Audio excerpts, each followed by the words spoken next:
My name is Greg Nilgis, and this video is in support of SDI's FTE 211-1911 Advanced Armors Course Week 7 Final Assignment. Today's date is the 3rd of April, 2024. No resources to reference for this video, and there's no live ammunition. I don't have a handgun here with me to safety. This week's assignment is a lot more subjective than normal. Normally we have some key things to answer, and this is a little more subjective. But I won't diverge any more, dally any longer on that.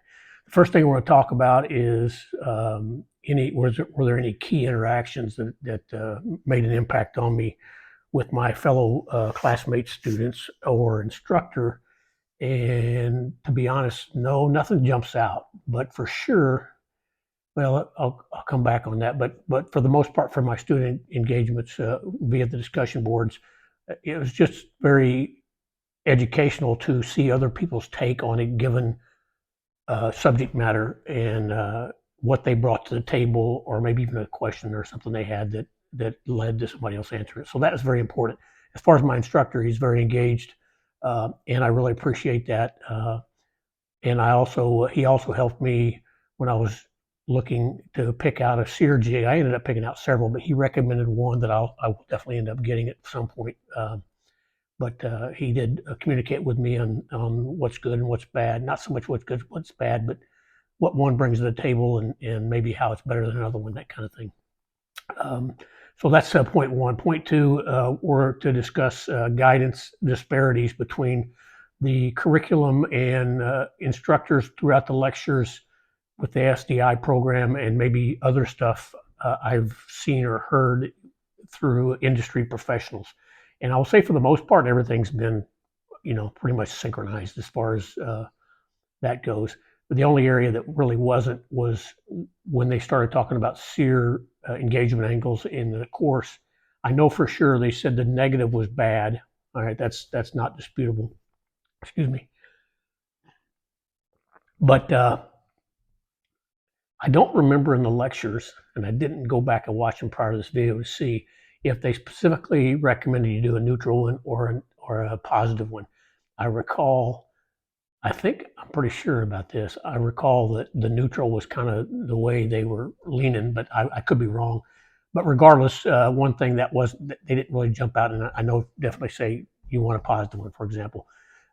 Whereas other resources I've studied throughout the program to include AGI videos and Pentil production videos and several different ones, YouTube videos.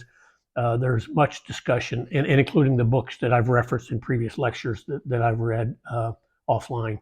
The AGI, for example, their instructors are pretty much said you want a positive SEER angle, SEER hammerhook engagement angle.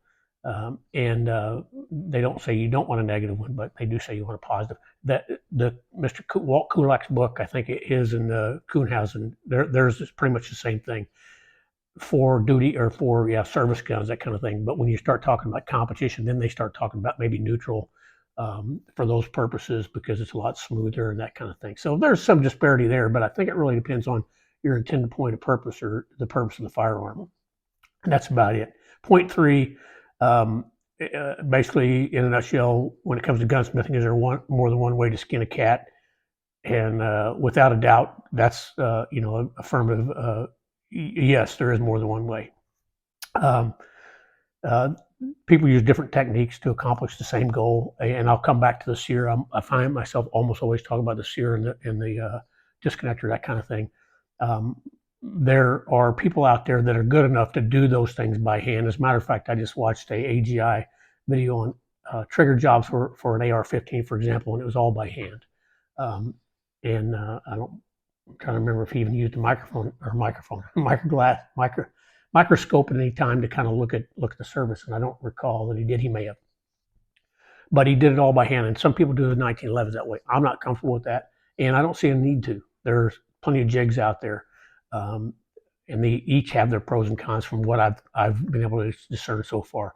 And so for me, there's no need of me to hone my skills on doing it by hand when I can use a jig to ensure that I've got true this across the board. But that's an example of how there's more than one way to skin a cat. And there's plenty of other examples. Like I said, it's about technique. Different techniques can lead to the same result.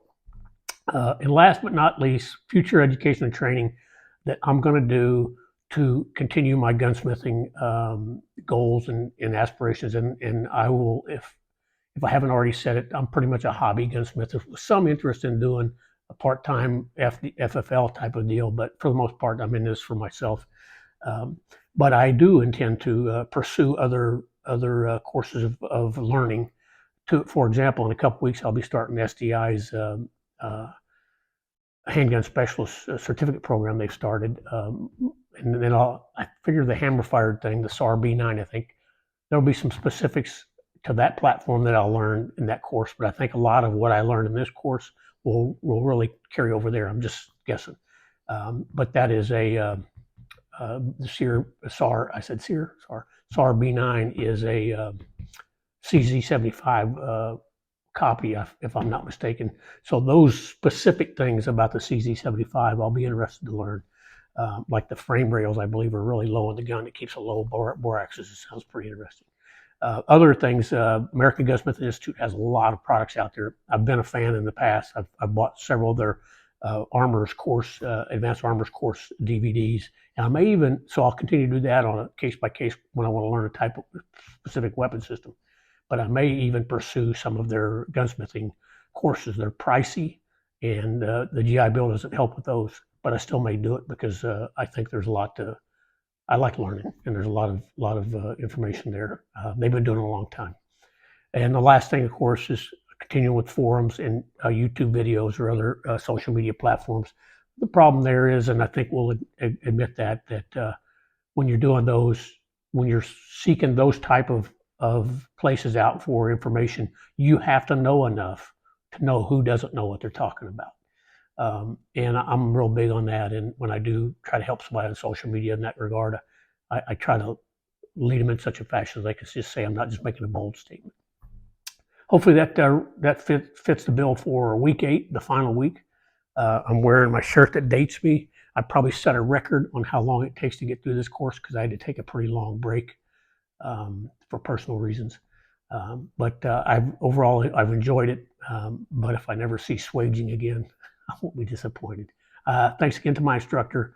I appreciate his engagement and hope to stay in contact with him.